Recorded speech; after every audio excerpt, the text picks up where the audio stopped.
নমস্কার। আজ আন্তর্জাতিক ভাষা দিবস। তাই ভাষা দিবস উপলক্ষে একটি স্বরচিত কবিতা, নাম ভাষা।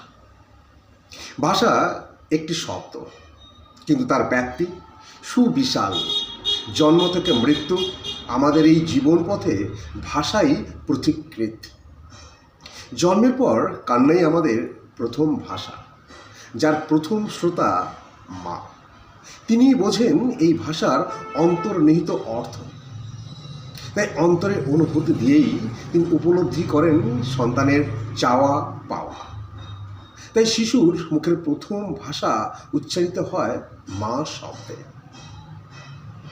বয়স বাড়ার সাথে সাথে আমরা পরিচিত হই আমাদের মাতৃভাষার সাথে। পরস্পরের আলাপ চারিতায় স্থাপন হয় কত সম্পর্ক।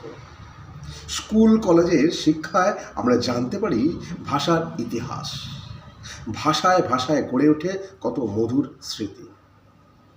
ভাষা ভাষা বিভিন্ন প্রকারে বিন্যস্ত।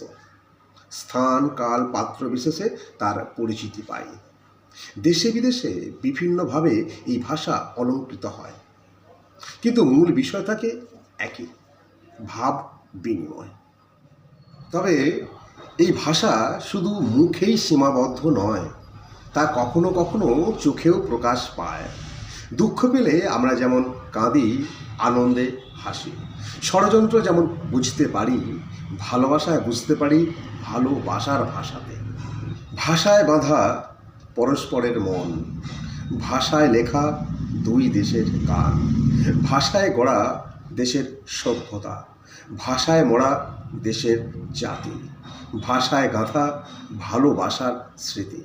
তাই প্রণাম জানাই আমাদের সেই ভাষাকে, প্রণাম জানাই দেশের ভাষাকে, প্রণাম জানাই বিশ্ব ভাষাকে, প্রণাম জানাই সেই শহীদদের, যাদের আত্মত্যাগে আজ আমাদের মুখের ভাষা খুঁজে পাই। নমস্কার।